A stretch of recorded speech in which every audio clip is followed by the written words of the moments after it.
A continuación, Ecuador-Italia. Clasificación A. Apto para todo público.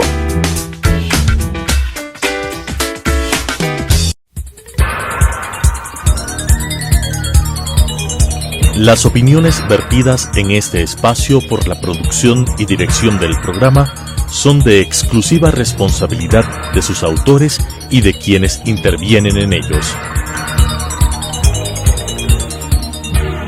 Telesucesos Canal 29 UHF y la Cámara Binacional Ecuatoriano-Italiana presentan su programa Ecuador-Italia, un programa enfocado en la realidad de estos países hermanos, así como sus negocios, intercambios comerciales, turismo, gastronomía e industria, con la conducción de José Luis Iturralde. Ecuador-Italia. ¿Qué tal, amigos? Muy buenas tardes, bienvenidos a otro programa más de Ecuador-Italia en Telesucesos. Este programa surgió y nació hace aproximadamente 6 meses con la intención de mostrar al mundo, a mostrar al Ecuador, las actividades que se realizan en esta Cámara activa, esta Cámara de Comercio Binacional Ecuatoriano-Italiana, entre sus asociados. Las actividades que logramos hacer no solamente entre Ecuador, Italia, Italia-Ecuador, sino dentro de nuestros grupos, dentro de nuestro networking, que es un networking muy potente, donde definitivamente trabajamos también de cerca con la Embajada Italiana en Ecuador, con la Embajada Ecuatoriana en Italia, y hoy por hoy lo que tratamos es de visibilizar el trabajo de nuestros socios que son empresarios, ejecutivos, que manejan una dinámica fascinante. Por algo esta Cámara ha crecido tanto y se consolida como una de las cámaras más dinámicas y de mayor actividad. El día de hoy tengo un invitado muy especial que nos saluda desde Guayaquil, por eso estamos en vía telemática, Galo Molina, de Planet Group. Galo, muy buenas tardes, ¿cómo estás? Bienvenido. Muchas gracias, José Luis, gracias por la invitación. Muy contento de participar y poder aportar a nuestra Cámara Binacional. Galo, ¿qué tiempo estás en la Cámara? Partamos de ahí porque nos conocimos en la Cámara y ha sido grato conocerte. Por supuesto, sí, bueno, en la Cámara tuve la invitación de nuestro past president Juan Carlos Cassinelli y aproximadamente ya tengo 2 años en la Cámara. Bueno, uno de los sectores más importantes para los gremios, sobre todo los gremios comerciales binacionales como esta Cámara, es el comercio exterior. Es por eso que tu presencia en nuestros chats, en nuestras reuniones, en nuestra Cámara es fundamental, porque siempre necesitamos la visión técnica, profesional de una persona con tu experiencia, que de una manera precisa, porque esto no es un tema de apreciaciones. El comercio exterior es números, ¿verdad? Así es, así es. No, y sobre todo la importancia del sector logístico ahora pre-pandemia y post-pandemia, ¿no? El tema de la palabra logística está en boca de todos, tanto de gobiernos como de sector privado, y la importancia de haber pasado esta pandemia y no cortar la cadena de suministro, tanto de alimentos como después de vacunas. Ha sido realmente confuso y duro, ¿no? Pero vemos cómo el ser humano y el empresario se va adaptando a las cosas, ¿no? Esta pandemia que justamente el día de hoy, que estamos filmando hoy, este programa sale el próximo jueves, la OMS da por finalizado la pandemia del COVID. Qué cosa tan halagadora, ¿no? Recuerdo, y tú recordarás, cuando nos reuníamos telemáticamente en la Cámara, decíamos, esto será de 1 mes, 2 meses, pues bueno, 3 años, 3 meses aproximadamente. Galo, la pandemia generó grandes problemas logísticos. Se dice que es por falta de personal, que no había en puertos, también hubo un barco que se quedó trabado en el canal de Suez, que modificó por varios meses el tránsito mundial. Analicemos primero el tema post-pandemia en lo que es la logística, luego vamos con el tema de Ucrania. De acuerdo. Mira, el tema logístico en realidad en plena pandemia fue la tormenta perfecta. La tormenta perfecta, y también todas las estrellas se les alinearon a las navieras. Efectivamente, cuando empezó la pandemia, la cadena de suministro no se cortó, exclusivamente en los primeros meses por vía marítima. El sector aéreo estuvo 4 meses paralizado completamente, y bueno, eso también empujó, ¿no? Y a las navieras debido a la escasez de contenedores, porque los contenedores estaban en sitios que no que no debían estar, aumentaron los precios de los fletes exageradamente, ¿no? Vimos fletes de hasta $25,000 de China hasta Estados Unidos, de $14,000, $15,000 a Latinoamérica, y esto causó definitivamente una crisis, sobre todo para el sector importador, que tuvo que asumir costos exagerados. Y después, en el tema aéreo, lo mismo, ¿no? La prioridad era la importación de insumos, de mascarillas, de insumos médicos. Entonces, el tema de espacios para cargas generales no fue muy limitado. Entonces, también vimos tarifas aéreas por kilo de hasta $25, ¿no? Por kilo desde China y de Europa. Es altísimo. Normalmente, ¿cuánto es el precio? Normalmente, ¿cuánto es el valor que se pagaba por un kilo? Normalmente de China a las Américas, $6 el kilo, y normalmente un contenedor estaba a razón de $2,000, $2,500 de China a las Américas, y subió hasta los $25,000, $30,000. ¿Cómo afectó esto al sector exportador ecuatoriano? Hablemos de este sector, un sector, una dinámica fundamental, las exportaciones no petroleras me refiero. Bueno, tuvo un impacto directo, porque no solamente era el tema de las tarifas o de los fletes altos, es que no había espacios. Entonces hubo una suerte de carrera ahí contra el tiempo de muchos sectores que estuvieron muy afectados. Hubo compañías que tuvieron que manejar una reingeniería para tratar de sobrevivir y surfear esta pandemia. Entonces, en realidad el sector exportador e importador de Ecuador, resiliente y muy dinámico, logró capear esta época de pandemia, bueno, no sin herida, ¿no? Hubo muchos sectores que tuvieron que cerrar lastimosamente, hubo muchos sectores afectados, y bueno, y el sector logístico en este orden de cosas fue uno de los sectores privilegiados de la pandemia. Cuéntame en el tema de los perecibles, por ejemplo, porque una cosa es importar repuestos de maquinaria que demora, que afecta, pero ¿qué pasa con los perecibles?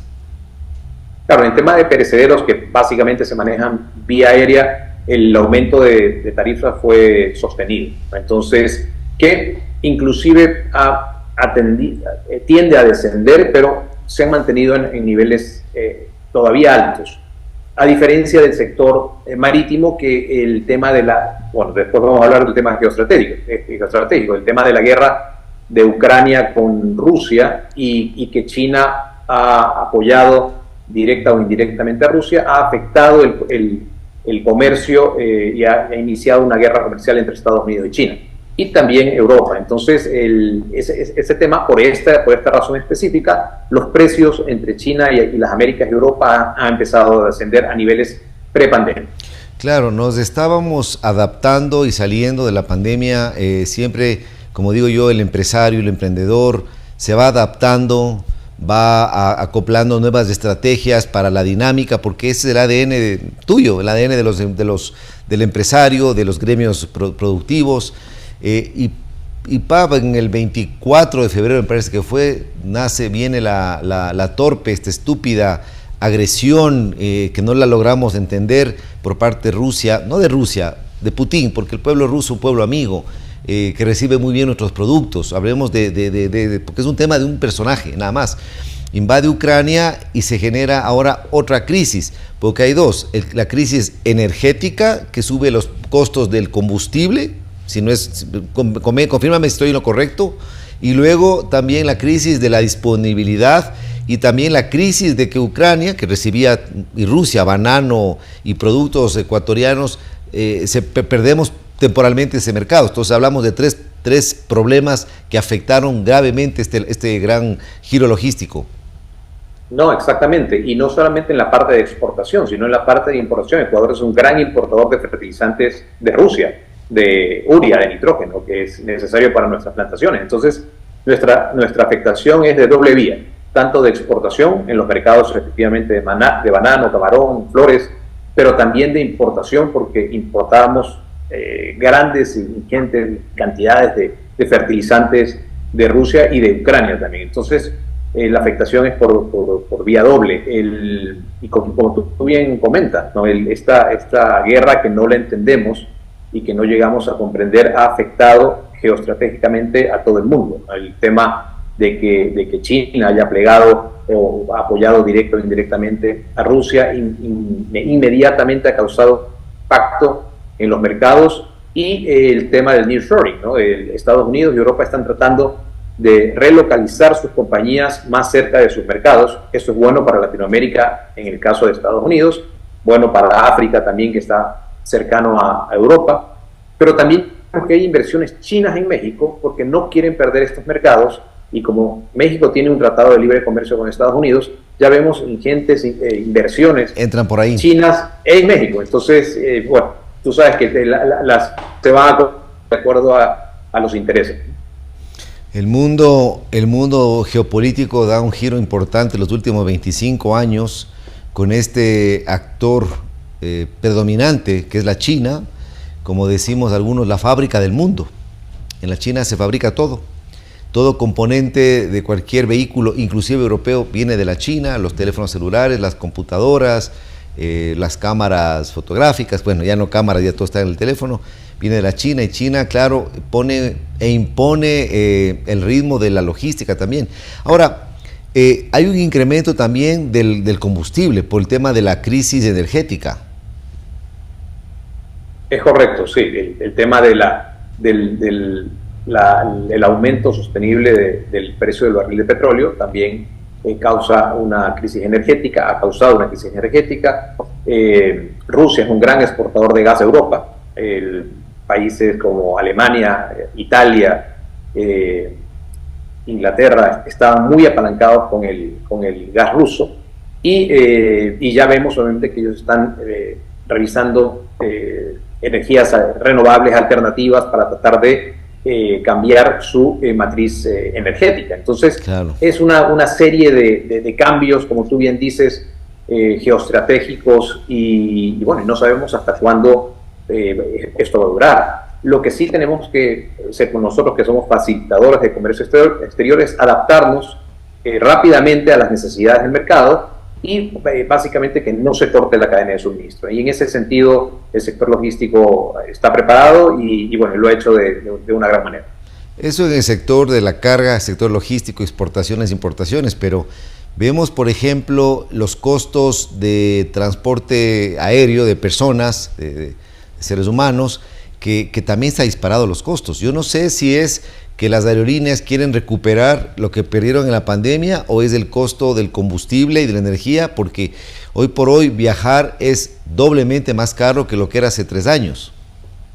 Es correcto, Servis, es correcto. Mira, lo que tú dices es, sí, el tema de las navieras antes de la pandemia tuvieron una crisis tremenda. De hecho, hubo una quiebra masiva de navieras, se fusionaron muchas, y cuando vino la pandemia, un poco ellos hicieron caja, ¿no? Habían perdido X millones por muchos años, y se aprovechó la coyuntura, y tú sabes, es un tema de oferta y demanda. Y en el tema de las aerolíneas igual, tuvieron un par de años terribles, muchas compañías aéreas quebraron, y sobre todo las que estaban focalizadas solamente a pasajeros sufrieron mucho. Las que tenían un componente de pasajeros carga y el factor carga lograron sobrevivir, lograron surfear la ola y fortalecerse. Entonces, sí, en el tema aéreo, a pesar de que ya casi todas las rutas están restablecidas, no todas, ¿no? Ha sido paulatino, porque claro, iniciar nuevamente una ruta o empezar una ruta es extremadamente caro. Entonces, también ellos han aprovechado la coyuntura. En Latinoamérica tenemos una situación especial. Tenemos muy pocas líneas aéreas latinoamericanas, básicamente LATAM, Avianca y Copa. Entonces está muy concentrado el mercado. Y si bien es cierto, hay una serie de países que tenemos cielos abiertos, o tratamos de tener cielos abiertos, no es tanto así. Entonces cada país protege su mercado, trata obviamente de manejar sus nichos. Entonces, mientras no tengamos una liberalización del sector aéreo en Latinoamérica, vamos a seguir con precios aéreos caros. Por ejemplo, vemos el caso de Europa, ¿no? El tema de las low cost, como Ryanair, Vueling. Hay una serie de aerolíneas que lo hacen muy bien y tienen una estructura de costos muy interesante, y ojalá algún día en Latinoamérica podamos llegar a eso. Definitivamente, porque te hago una pregunta, no es tanto tu área, pero estás involucrado de cierta manera. Volar hacia Ecuador y desde Ecuador para América Latina es muy caro. ¿Cómo podemos entender que un boleto Quito-Bogotá, no comprado a la fecha, comprado con tiempo anticipado, pueda costar 400, 500, 600, 700, 800 dólares? Un Quito-Lima-Quito, tú tengas que pagar 800 dólares, porque ahí sí no hay menos. Es absurdo. Cuando tienes opciones de... No hace sentido. Entiendo que esos son temas ya más de costos, porque ahora cuando tú compras un pasaje en Ecuador te desglosan.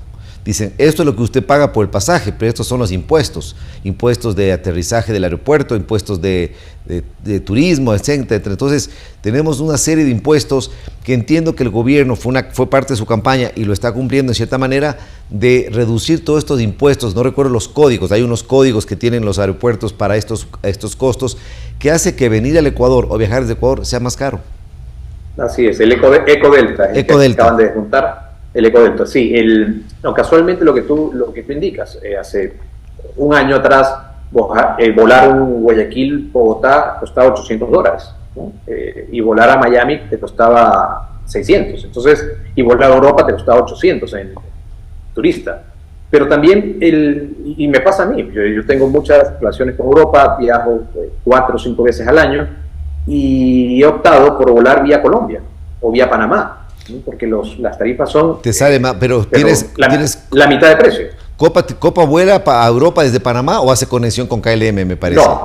No hace conexión con KLM casualmente, con KLM. Y te sale, tienen un pool asequible.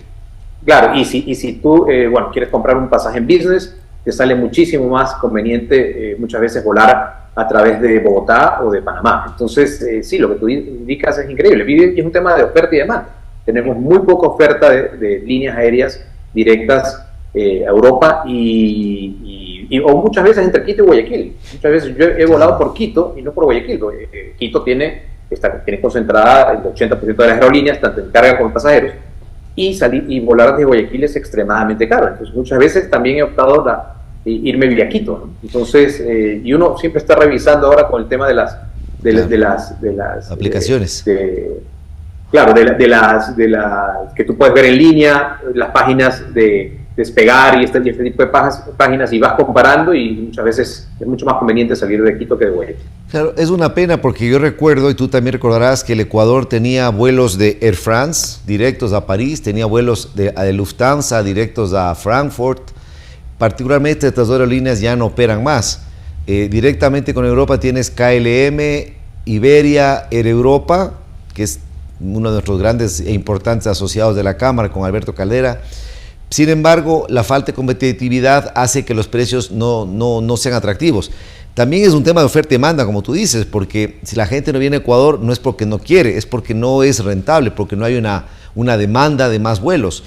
Sería muy importante que vengan estas low cost o no low cost, pero unas líneas normales a competir, porque volar a Europa y volar dentro del Pacto Andino es muy caro. A mí me da mucha pena, sobre todo, la integración del Pacto Andino, porque volar dentro del Pacto Andino, por decirte, Lima, hablábamos de Lima, o irte a Bolivia, ya se convierte en un pasaje de 1.200, 1.400 dólares, que no hace sentido y no hace honor a este tema de la integración regional andina.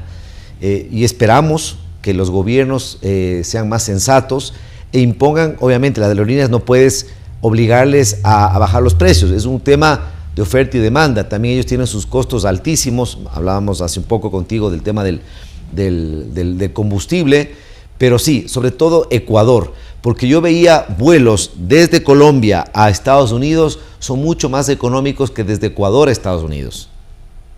Exactamente, ¿no? Y lo que comentas del tema de la comunidad andina. Como región hemos avanzado muchísimo, ¿no? Ya ahora tenemos libre movilidad entre habitantes de Bolivia, Perú, Ecuador y Colombia. Podemos residir en cualquier país y sacar una visa temporal inmediata. Entonces, los automóviles ya pueden, hasta un año pueden estar en cada país. Entonces, hemos avanzado el tema del roaming. Ya no hay roaming en países de la comunidad andina. Pero en el tema del sector aéreo estamos atrasados 50 años. Entonces, lo que tú dices, o sea, me ha tocado volar a Bolivia, efectivamente, vía Lima, y es un es un vuelo extremadamente caro. Claro. Igual volar a Lima, igual volar a Bogotá. Ahora Bogotá está mejorando, bueno, entró Wingo, entró LAN Chile también a volar directo a Bogotá.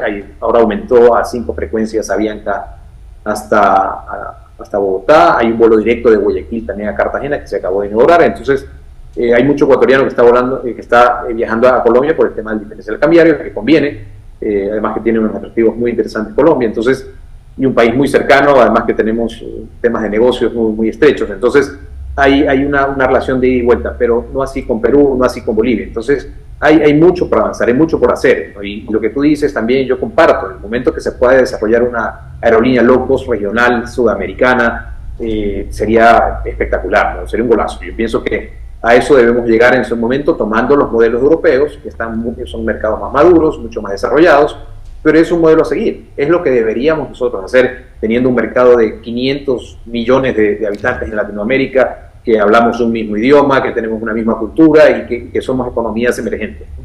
Cuéntanos un poquito sobre tu empresa, cómo la fundas, cómo nace y los servicios que prestan. Gracias por la pregunta, José Luis. Pero yo vengo del sector aeronáutico. Yo empecé trabajando en líneas aéreas, trabajé en Saeta, trabajé en Ecuatoriana Carga como gerente, y de ahí salto a Panatlantic, ¿no? A la compañía que en ese momento era la compañía más grande de flores del Ecuador, liderada por Raúl Aragondi.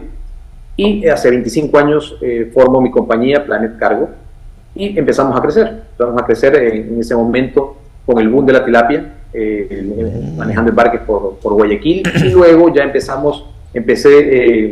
en temas gremiales. Fui presidente de la Asociación Ecuatoriana de Agentes de Carga, y esta coyuntura de asistir a los congresos me fue capacitando y fui viendo experiencias en otros países y las fui aplicando en nuestra compañía. Entonces empezamos a formar compañías paralelas con el mismo giro de negocio, Navicargo en la parte marítima, Navilogística en la parte de trading, y empezamos a crecer, ¿no? Entonces nos consolidamos, estamos integrados verticalmente en todos los servicios de comercio exterior, tanto aéreos como marítimos, terrestres, bodegas, aduanas, seguros de carga. Entonces, y tenemos oficinas en Chile, Perú, Colombia, México y Estados Unidos.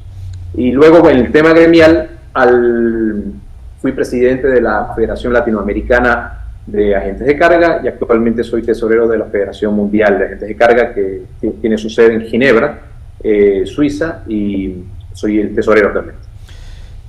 Galo, el Ecuador, el gobierno de Rafael Correa generó un montón de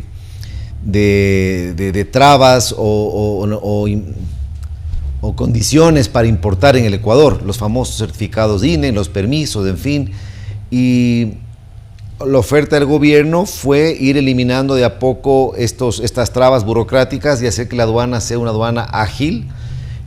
¿Cómo ves tú en la actualidad que funciona la aduana ecuatoriana, la SENAE? Mira, sí, para ser pragmático, yo pienso que una de las cosas buenas que hizo el gobierno de Rafael Correa fue el tema de sistematizar los servicios públicos, ¿no? En este caso, la aduana empezó con el servicio de Ecuapaz, el desarrollo del Ecuapaz, en el cual vincula a todos los operadores de comercio exterior, que ha sido un referente regional. Hay muchos países, hacer una comparación, ¿no? España todavía no tiene el desarrollo que tenemos nosotros en sistemas aduaneros, o no tienen una ventanilla única de comercio exterior integrada. Entonces esa es la parte positiva. La parte negativa fue que casualmente, sí, lo que tú indicas, montó una serie de temas pararancelarios para evitar importaciones, creyendo en que la sustitución de importaciones era el camino. Pero no, en realidad el camino es que nosotros somos buenos en ciertas cosas y no somos buenos en otras. O sea, nosotros tenemos un gran sector exportador agropecuario, camaronero, de materias primas, muy potente. De hecho, líderes, hay 10 productos en los cuales somos líderes. Y ojo, el empresario ecuatoriano es de primer nivel, en todo orden de cosas. Lo que hace lo hace bien, ¿no? Vemos ahora el tema de camarón, que somos los primeros exportadores del mundo, y ese es un ejemplo de lo que podemos hacer. Entonces, pero como te comentaba, la parte negativa fue este tema paraarancelario que se ha ido desmontando poco a poco, pero deberíamos ser mucho más agresivos. Un gobierno como el actual deberíamos liberalizar en lo posible el tema de comercio exterior. Lo importante no es que gire, lo importante no es si vamos a la derecha o a la izquierda, es que la rueda gire. Nosotros tenemos, y el comercio exterior debe fluir, y mientras más libre sea, va a ser mejor para todos y los precios van a tender a bajar, ¿no? La competencia es sana.